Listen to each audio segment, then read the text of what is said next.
Minasan no Karinasai. Today, another big one. The woman, the myth, the legend, the pioneer of idol seiyuu. Suzuko Kurakawa, better known by her stage name of Suzuko Mimori, born June 28, 1986 in Tokyo. Part of the legendary Hibiki agency, while her music is published under Pony Canyon.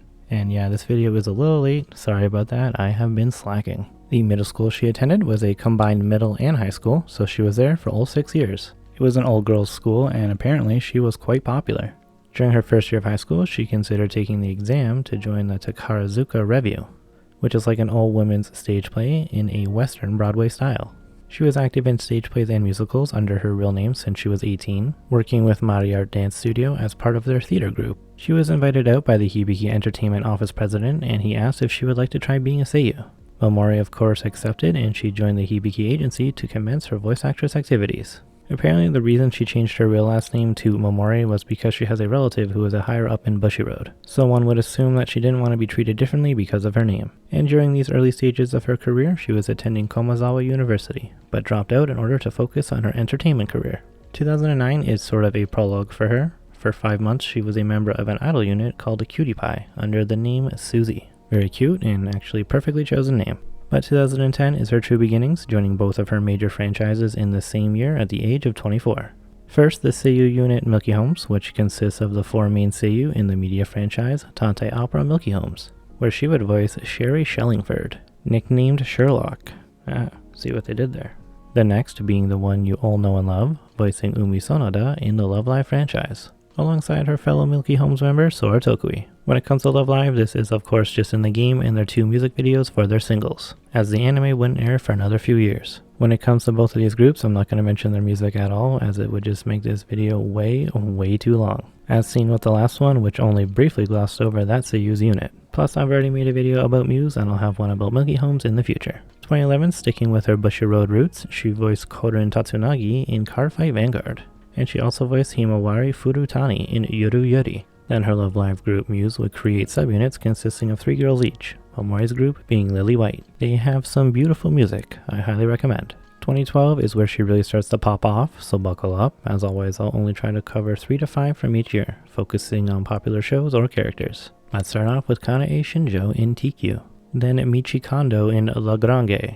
La Grange? I don't know how to say this word. Oh, so it's not a word, it's actually an Italian name, so I'm gonna say it's La Grange. Anyway, she was also Eileen in Queen's Blade Rebellion, Nanami Momozono and Yukichi in Kami-sama Kiss, and Himiko in Batum. Shoutouts to Battle Royale with Only Grenades.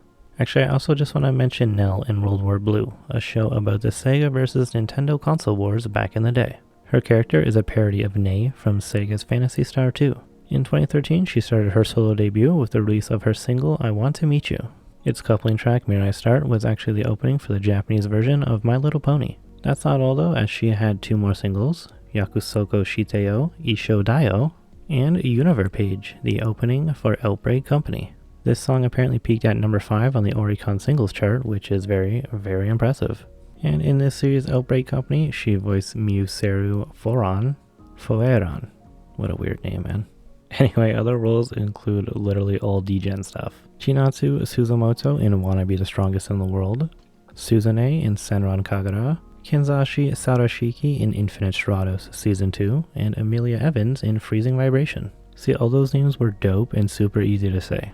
Love it. Those weren't all of her roles though, as she also had Shion Sumeragi in The Good Job Club, and Love Live School Idol Project began airing where she voiced Umi in anime form. Lastly, a photo book titled Mimori, her first and only, coupled with a Blu-ray of the filming titled Come On Vietnam. Take a wild guess where the photo book was shot.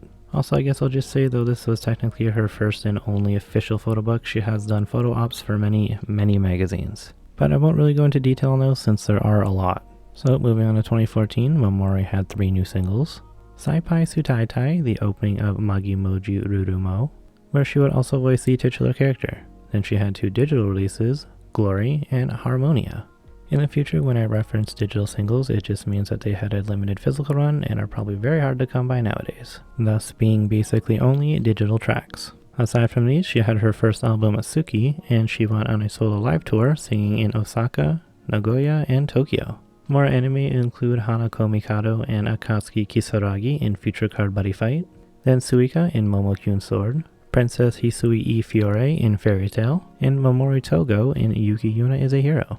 2015 is the year with her most music ever, 4 new singles, starting with her 5th overall single, Light for Night, the opening for Lance and Mask, where she also voiced Alice Cleveland. Then she had 3 digital singles, Roller Coaster, Heart Collection, and Happy Happy Christmas. Then her second album, Fantastic Funfair. Some other anime ladies that she voiced are Koyomi Hiragi in Ultimate Otaku Teacher, Ophis in High School DD Born, which is like season 3 I believe. There's also Roma Hoito in Tokyo Ghoul Route A, Sera in Prepara, and voicing Sora in the Digimon Adventure Tri movies. Shoutouts to my favorite series from childhood. Now, from the year with her most music to the year with her least. 2016, 1 new single, Zenitopia. The ending of Seisen Cerberus. And then a new album, Toyful Basket. There's a couple of decent-ish shows that she voiced in, the Logigraph AI in Luck and Logic, Suzu in Rine Season 2, Haruna Takaoka in Tiger Mask W, and then an actual banger, Hiyoko Saonji in Danganronpa 3. And unfortunately, this was the year that her Love Live group Muse disbanded, though this year actually wouldn't helm their final performance. More on that later in the concert section.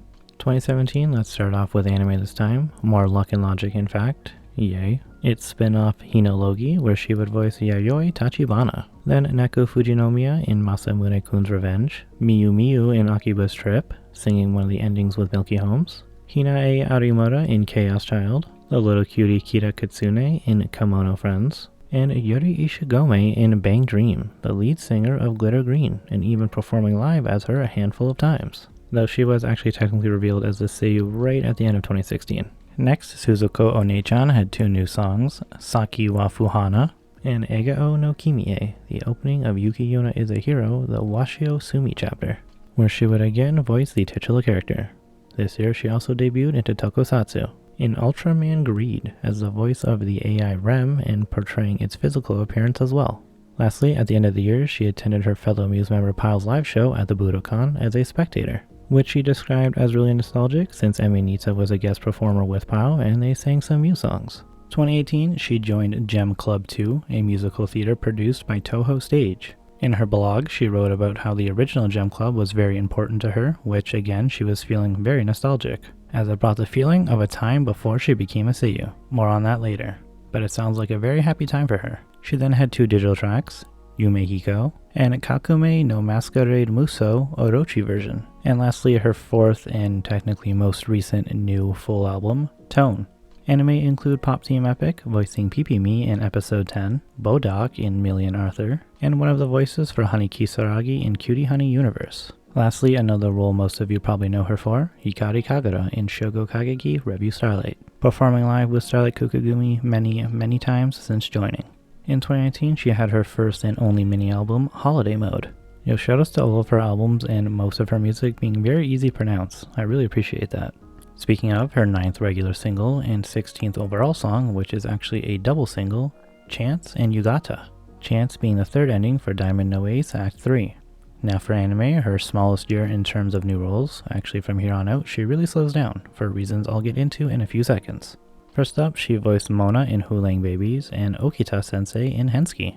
Then a big event in her life, she announced her marriage to Japanese pro wrestler Kazuchika Okada. Basically, the Japanese John Cena, in terms of wrestling at least. Also, it's noted that they were dating for a year prior to this marriage, which to me, and I assume most Westerners, is not a long time, like at all, and kind of way too fast to commit to a lifetime marriage. But I guess Asian culture is yet again vastly different than ours. One last thing is that this year her seiyuu unit Milky Holmes disbanded, though again it didn't mean they'd never perform again. On to 2020, another Ultraman role in Ultra Galaxy Fight, voicing Ultra Woman Marie. Then anime include Asami Furin in Healing Good Precure, Sarai in Dragon's Dogma, and then I'll just mention Megami Kumashiro in the Grisia Phantom Trigger movies, which she had started in the prior year, but I'm just mentioning it now because she doesn't really have much going on this year. So, moving on to 2021. Another new song, Sugarless Kiss. That doesn't sound very sweet at all, and this is the ending of Odd Taxi. Great show, where she also voiced Rui Nikaido. Sticking with the idol theme, kind of, she voiced Eri Yamanaki in Pride of Orange. Then Sawa Yukimura in Joran, the Princess of Snow and Blood. Also doing a live stage play as the character with the rest of the cast. Shoutouts to Rachel and Aya Saito. Two more things real quick. Shusui Kagami in the short form series Can I Make Your Ears Happy in 180 Seconds, which is a play on each episode only being 3 minutes long or 180 seconds. And lastly, voicing Blue, or Green in the English version, of Pokemon Evolutions. 2022, last year she had 3 new roles to mention, debuting into Data Live Season 4 as Maria, Kate in Romantic Killer, and voicing Gamma in The Eminence in Shadow, 2 shows I recently just finished. No new music, but just like the last lady I covered, this year she had a life-changing event, the same event in fact, the birth of her first child, a baby boy being born in August. Yo, me too man, me too. And now for this year of 2023, she has voiced Sophie Bell in Cardfight Vanguard Will Dress, and then 2 movies in the Gridman series as Namiko.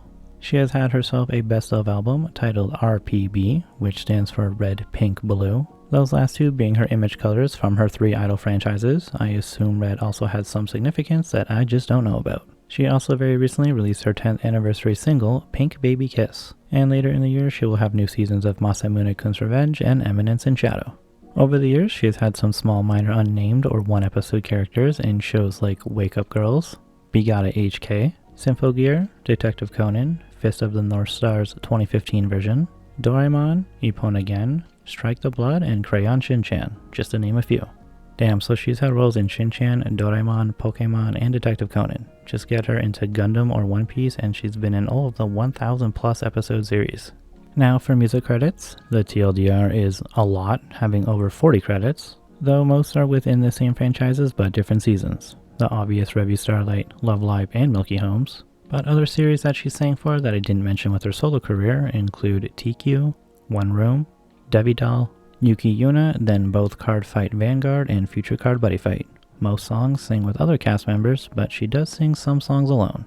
Video games now, they include, well, the only mainstream games I'd say are Genshin Impact, as Sangonomiya Kokomi by the way, and Pokemon Masters EX as Celine.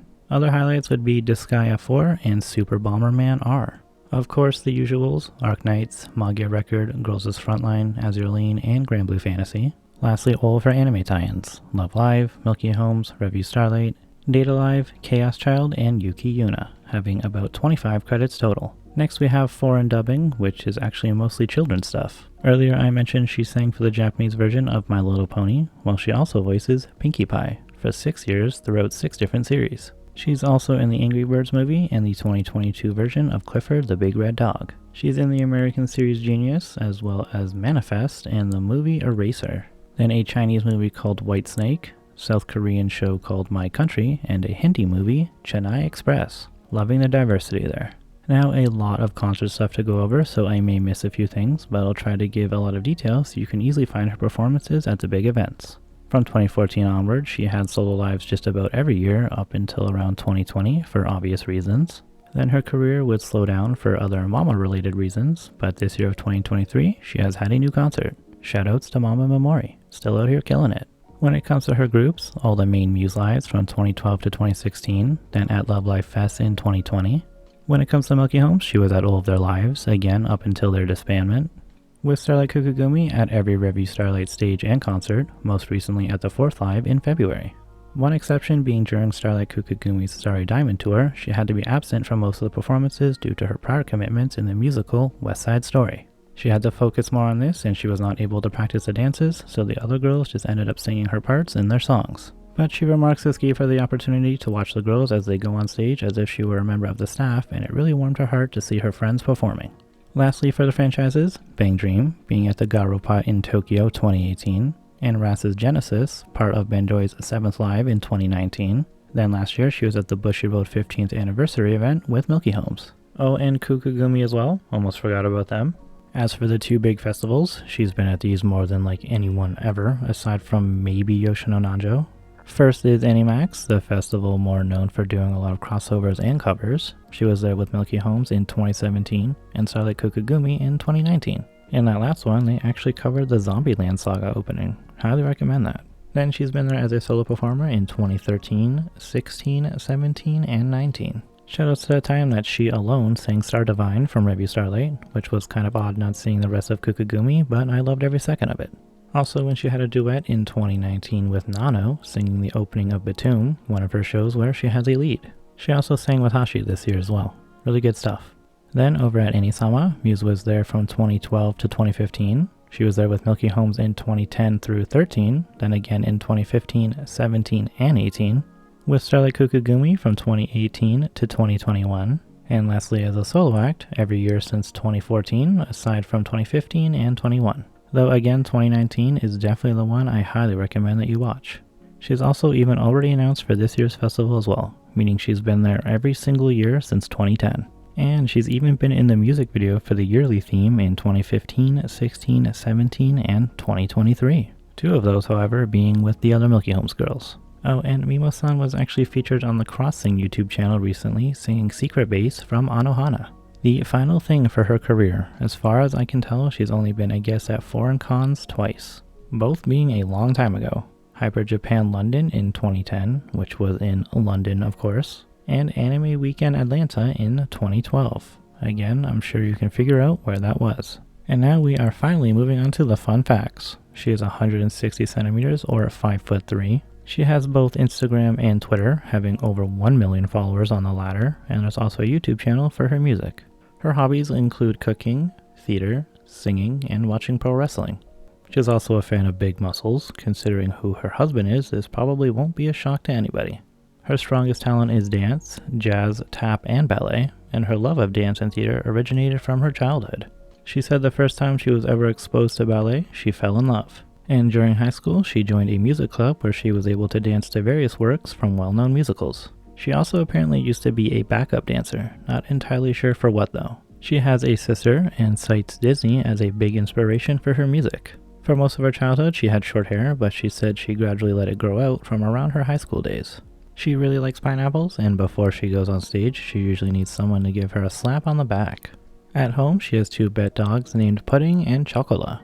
Kyon from Aqua also has a dog named Chocola. When stressed out by work, she goes on a shopping spree to relieve it. Classic woman. Back in her Love Live days, Mimori was in the Kotohono Umi extracurricular activities for 7 episodes. This was until it got renamed to feature Maki instead of Umi. And the penultimate fact, Mr. Tamano Kazunori, the director, choreographer, and an actor of the theater group Gem Club, was her former teacher in high school. After school, she would attend his extra classes, having around 2 to 3 lessons per day. Because she spent most of her time practicing after school, she rarely had time to watch anime or play video games at home. As an adult, I'm sure we can all relate to that. Lastly, Mimori is the first cast member from not only Muse, but all of Love Live to be married. Also the first and only main cast member to have a child. Masami Tano from Saint Snow is married with a child, and Repeat, also from Muse, is publicly married as well. And with that, we have reached the ending. A very, very successful career this woman has had. It was nice to see her take a break for a few years, but also very nice to see her back in action this year. Also, if you watched the Taketatsu video recently, you'll notice just how similar their career is. Being in a seiyuu unit, having a kid in the same year, not to mention working together in different animes, games, live action series, and even foreign dubs. Also, I wanted to put her Milky Holmes and Pre-Power Pretty Cure characters in the thumbnail, but I just couldn't get PNGs, unfortunately. And there's like so many good characters, I couldn't fit them all in one picture. Anyway, thank you so much for watching. I hope you've enjoyed and learned something new. Please join me in the next one about a very beautiful lady from a zombie idol group. I look forward to seeing you there.